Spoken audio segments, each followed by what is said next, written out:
With the release of the brand new M3 MacBook Pro, the question now is, do you need to upgrade, or is the M2 MacBook Pro still more than good enough? Let's find out.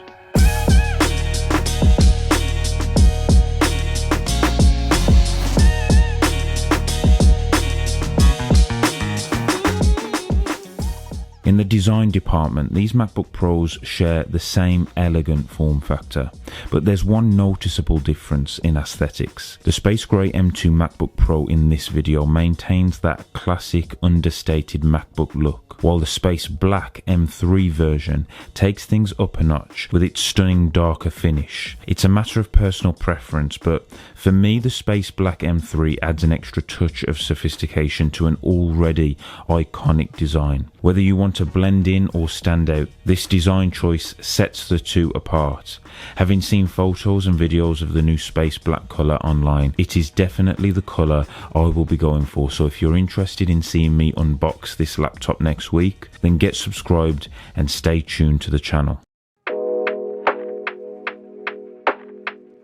Turning our attention to the display, both laptops feature a brilliant 14 or 16-inch Retina screen dependent on your choosing, but the M3 MacBook Pro delivers one minor upgrade. With slightly improved brightness, the M3 model truly shines in the visual department. If you're a content creator, designer, or anyone who values top-notch visuals, the M3's display takes an already top-tier display to a new level. The display on the M2 MacBook Pro remains impressive, with a stunning liquid Retina XDR display which looks incredible in person, with a striking resolution of 3024 by 1964.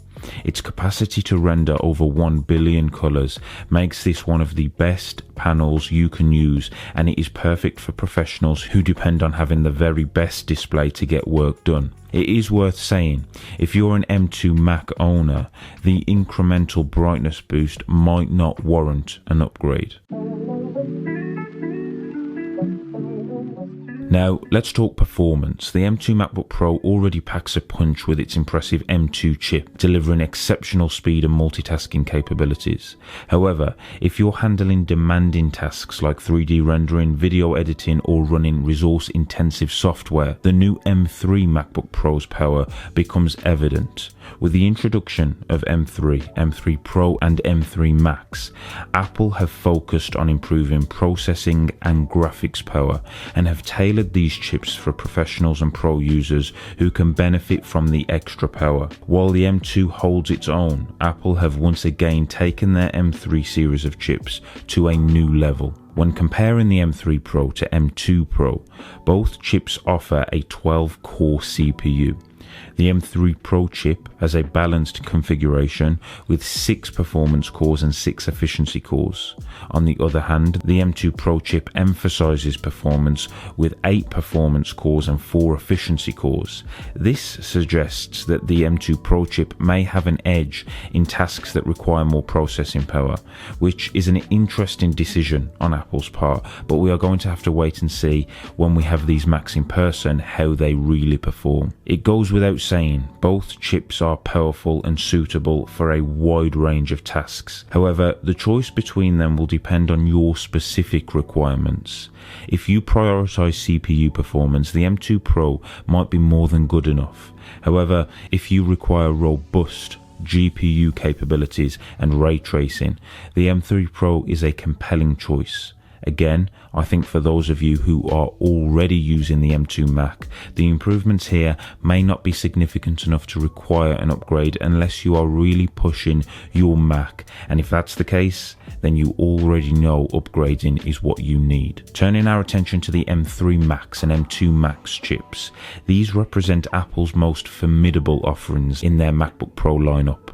Boasting exceptional high-performance capabilities, these processors share remarkable similarities, each equipped with a 16-core neural engine, playing a pivotal role in handling AI and machine learning tasks. Furthermore, both chips provide an extensive memory bandwidth, ensuring swifter data access and enhancing multitasking capabilities. The key differences lie in the CPU and GPU configurations. The new M3 Max chip offers a more powerful 16-core CPU with 12 performance cores and 4 efficiency cores, providing impressive processing capabilities. Additionally, it boasts a 40-core GPU with hardware-accelerated ray tracing, making it an excellent choice for graphics-intensive tasks and gaming. The M2 Max chip, while still powerful, has a 12-core CPU with 8 performance cores and 4 efficiency cores, and a slightly lower number of GPU cores at 38. Again, it may be better suited for tasks that prioritize CPU performance and are less reliant on GPU capabilities. Your choice between these two chips will depend on your specific computing needs, but if you require top-tier graphics performance and ray tracing capabilities, the M3 Max chip is the better option.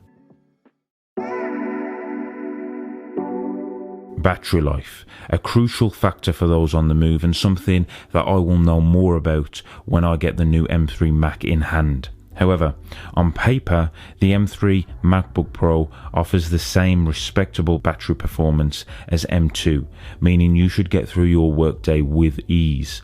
Having this Mac in person will allow me to start putting it through real-world scenarios to see if there are any significant changes when it comes to battery performance during specific tasks. Apple's silicon since the introduction of M1 has improved the Mac's battery life tenfold and results in a laptop that can keep up with you even during those long demanding tasks. If you're always on the go and can't afford to be tethered to a charger, I'm sure you will be more than impressed with either the M3 or M2's battery life. In summary, the decision between the M2 and M3 MacBook Pro models hinges on your needs and desires. For existing M2 Mac owners, the upgrades appear minor, tailored more towards those pushing the current M2 Max chips to the limit. The M3 model introduces a touch of finesse with Space Black, a slightly improved display and formidable performance. If you demand the very best, especially if, like me, you've been eagerly waiting for a matte black MacBook, the M3 is the one to go for. For everyone else, the M2 MacBook Pro remains an excellent choice, and if you spot a good deal, it is certainly an option worth considering. Let me know your thoughts in the comments below, and don't forget to like and subscribe to see the unboxing of the Space Black MacBook live on the channel next week. Thanks for watching, and as always, I'll see you in the next video.